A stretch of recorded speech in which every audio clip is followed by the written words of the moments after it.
Hey guys, it's your boy Mr. Luke Evan Brooks. I hope everyone's doing well. Stay tuned.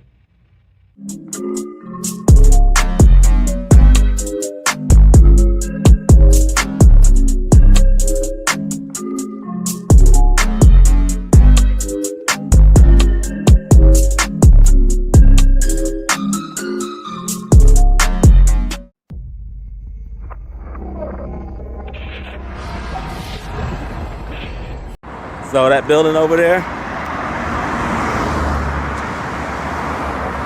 should say Fontana. Straight shot. So I might go ahead and make the walk. I don't have no problem doing that because this helps me out too when walking, getting things off my mind. Really just trying to do the right things. But like, going back to what I was saying about the wealth, creating multiple streams of income. That's what you need to be looking at. You look at some of these people that have money, that have power, not just doing one thing. They have multiple things in the background that's working for them. And that's what you want to have. You just don't want to have one thing and be like, oh, I'm good with it. Because at the end of the day, you're going to start looking at your money. You're not going to be happy with it. And that's why I think a lot of people, a lot of expats decide to stay overseas where their money stretch longer. And I know this because I was there. I was there in the Philippines. I was there in Thailand. And I'm seeing people look like me, talk like me. And when I mean me, I'm talking about American citizens, right? Talking about U.S. American citizens that either served in the military or law enforcement, some type of government organization. And I asked the question, what brings you out here? Are you visiting? So, no, I'm not visiting. I stay out here. I said, really? And they're like, yeah. The reason why I'm staying out here is because my money's stretched. I don't have to, this money's enough and some more to do what I want to do. I can live comfortably. Where a lot of folks think they live in comfort in the United States. But the catch is this, and this is so sad. This is a sad truth. I don't think we're going to be able to live comfortably in the United States. Everything keeps going up. So how does that work with someone who is retired? They got a pension check.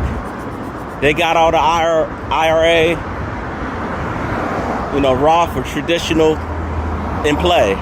They got their tips. They got all the little things they save for, and it's still not enough. So that only tells you one or two things.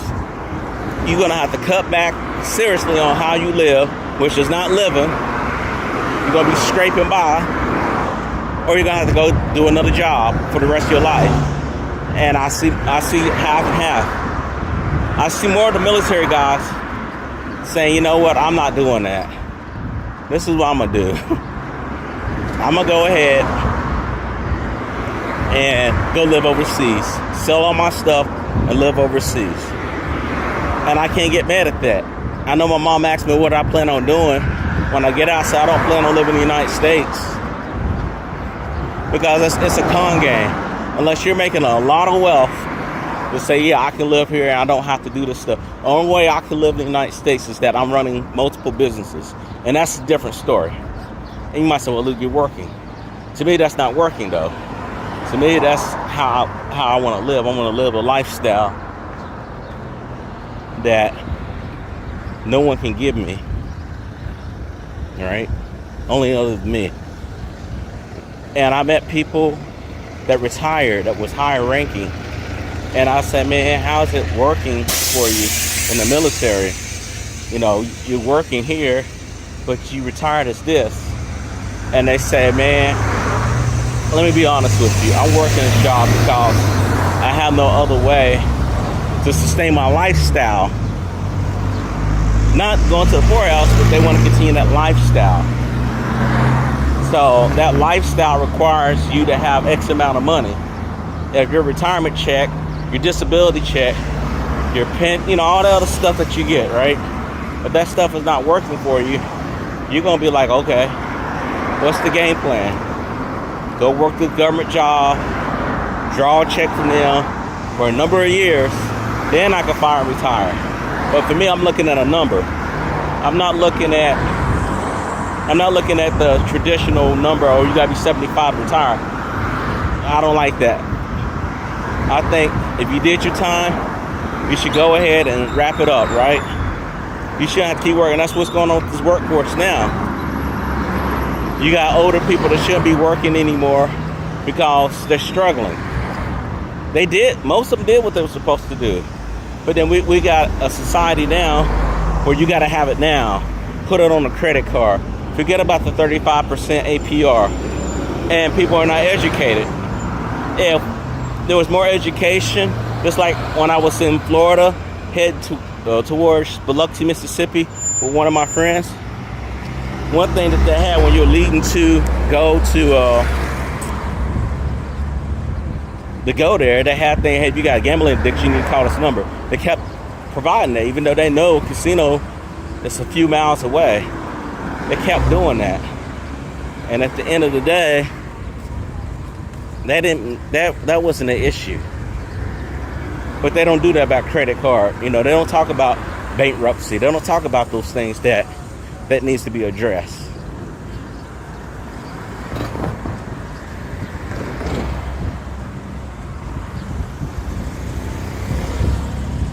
And I think that's a shame.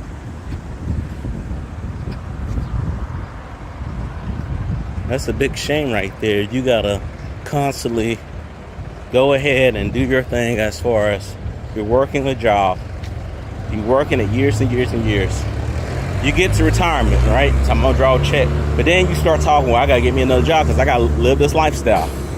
And you just can't cut it off to your lifestyle. Can't just be cut off just like a light switch. If you plan to live within your means, you plan to stay at a certain level of comfort, you have to start dialing that in now. What's that mean? What does that mean? I tell you, that means that you have to pay your bills down. You can't have any outstanding debts that's gonna make you draw into your retirement, your savings, all those things that people talk about. And that's what I'm doing now, right?